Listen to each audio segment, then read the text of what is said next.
अस्सलाम वालेकुम नाज़रीन, मैं हूं डॉक्टर अली और आप देख रहे हैं हमारा यूट्यूब चैनल तारीख की दुनिया। नाज़रीन, वैसे तो हमारे मगरबी हमसाए अफगानिस्तान के साथ इन दिनों हमारी अच्छी नहीं बन रही, लेकिन ये बात हकीकत है कि हमसाए अफगानिस्तान ने हालिया दिनों में कुछ बहुत बड़ी बड़ी डील्स की हैं जो कि उसकी किस्मत बदलने वाले हैं।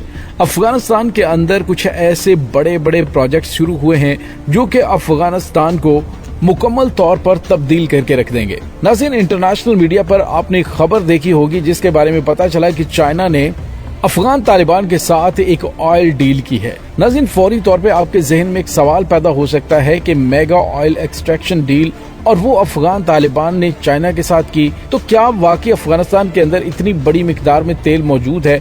तो नाज़रीन, दरअसल सऊदी अरब और ईरान के पास तो तेल था, लेकिन अफगानिस्तान के पास भी ऑयल की एक बहुत बड़ी मिकदार मौजूद है।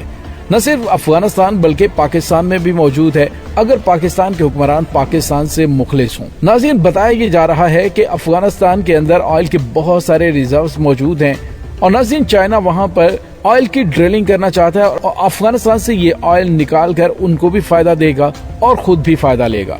नाज़रीन, अब देखते हैं कि ये पूरा प्रोसेस आसान है या नहीं, क्योंकि चाइना को न सिर्फ पहले तेल तलाश करना होगा बल्कि अभी तक किसी को पता नहीं कि अफगानिस्तान में ऑयल के कितने रिजर्व्स मौजूद हैं। चाइना ऑयल के लिए जो पहली ड्रिलिंग करेगा वो इस इलाके में करेगा जो आप यहाँ पर देख रहे हैं। ये अमू दरिया का इलाका है और अफगानिस्तान, तुर्कमानिस्तान और उज़्बेकिस्तान के आसपास के इलाकों पर मुश्तमिल है। यहाँ पे बताया जा रहा है कि ऑयल के रिजर्व्स वहाँ पे काफी मिकदार में मिले हैं। तुर्कमानिस्तान में अगर बड़े ऑयल रिजर्व्स मौजूद हैं तो अफगानिस्तान में भी हो सकते हैं। बरतानवी मीडिया ने 1 साल पहले ये रिपोर्ट दी थी और कहा था कि अफगानिस्तान में हो सकता है कि $3 ट्रिलियन के ऑयल रिजर्व्स मौजूद हों।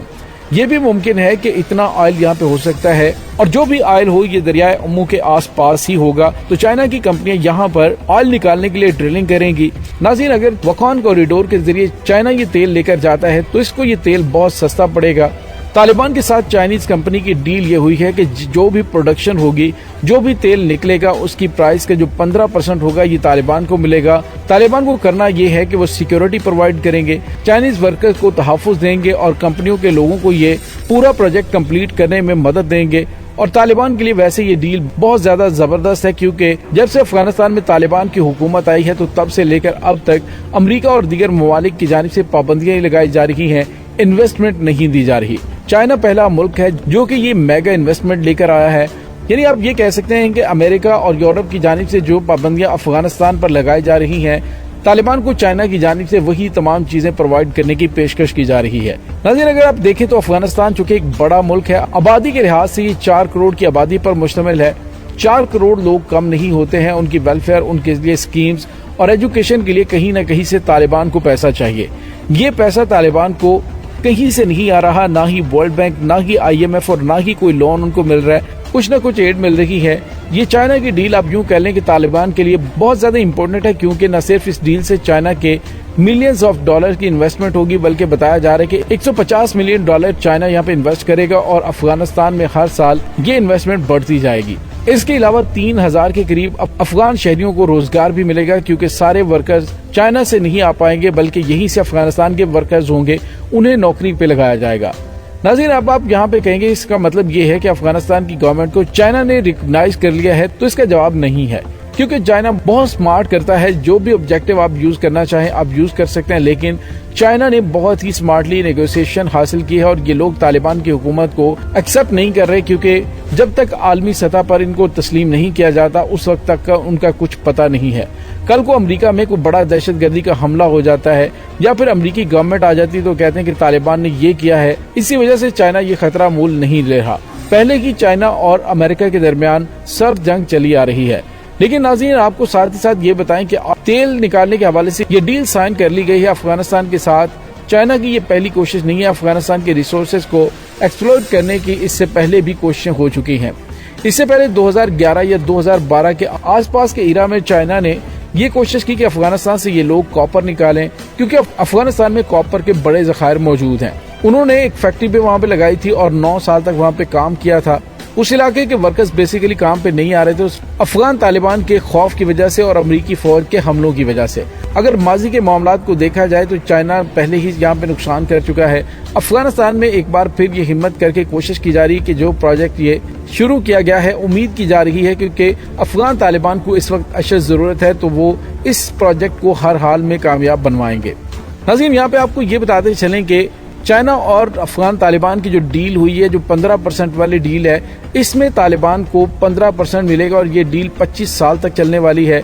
और नाज़रीन, यहाँ पे आपको ये बताते चलें कि अफगान तालिबान के साथ ये डील इंडिया करना चाहता था, लेकिन फिलहाल चाइना बाजी ले चुका है क्योंकि पहले ही इंडिया का भी एक्सपीरियंस अफगानिस्तान के हवाले से अच्छा नहीं हुआ। उन पर कोई काम नहीं हो रहा। जो सारे प्रोजेक्ट्स हैं उसमें इंडिया का सिर्फ बेनिफिट नहीं है बल्कि उसमें अफगानिस्तान का भी है।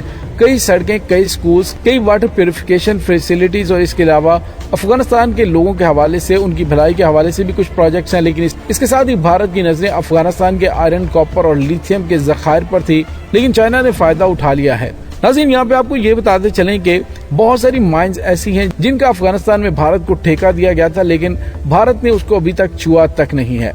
नाज़रीन, 2011 वो साल था कि ये बात सामने आई थी कि किसाइल स्टील अथॉरिटी ऑफ इंडिया एक कंसोर्शियम बनाएगा जो कि इंडिया में जो बहुत बड़ी एनर्जी कंपनी है, जो माइनिंग कंपनी में एक बड़ा मोतबर नाम है। भारत ने ये प्लानिंग की थी कि एक ग्रुप बनाया जाएगा और ये मिलकर अफगानिस्तान में माइनिंग करेंगे, रिसोर्सेज निकालेंगे और ये मामला भी आगे नहीं बढ़ सका। नाज़रीन, यहाँ पे आपको ये बताते चलें कि अफगानिस्तान में चूंकि सिक्योरिटी का खतरा पहले ही रहा है और भारत जो कुछ कर रहा था वो अमरीकी फौज के बलबूते पे कर रहा था। जब अफगानिस्तान से अमरीका गया तो 20 साल के बाद भारत भी वहाँ से दुम दबाकर भागने पर मजबूर हो गया। नाज़रीन, यहाँ पे आपको ये बताते चलें कि इतने अरसे में भारत अफगानिस्तान के अंदर बैठकर कोई कंस्ट्रक्टिव काम करने की बजाय पाकिस्तान में दहशतगर्दी को ही एक्सपोर्ट करता रहा। अगर वो अफगानिस्तान के रिसोर्सेज से फायदा उठाना चाहता तो बहुत कुछ फायदा ले सकता था। नाज़रीन, इमरान खान की हुकूमत के अंदर अफगानिस्तान के साथ ताल्लुकात काफी ज्यादा बेहतर थे और पाकिस्तान के वजीर खारजा, पाकिस्तान के आर्मी चीफ मुतअद्दिद मरतबा अफगानिस्तान के दौरे पर गए। यहाँ तक कि ISI के चीफ जनरल फैज हमीद भी मुतअद्दिद मरतबा अफगानिस्तान के दौरे पर गए, जिससे ये तासुर मिल रहा था कि अफगानिस्तान से अब इंडिया की छुट्टी हो चुकी है। लेकिन उसके बाद जैसे ही इमरान खान की हुकूमत खत्म हुई तो पाकिस्तान में 16 महीने मुसल्लत रहने वाली हुकूमत ने अफगानिस्तान के मामले को बिल्कुल सीरियस ही नहीं लिया, जिसकी वजह से हालात इस नहज तक पहुंचे कि अब एक बार फिर पाकिस्तान के अंदर दहशतगर्दाना हमले होना शुरू हो गए। नाज़रीन, उम्मीद है आपको हमारी आज की वीडियो पसंद आई होगी। कमेंट सेक्शन में अपने ख्यालात का इजहार जरूर कीजिएगा। डॉक्टर अली को इजाजत दीजिए। अल्लाह वारिस।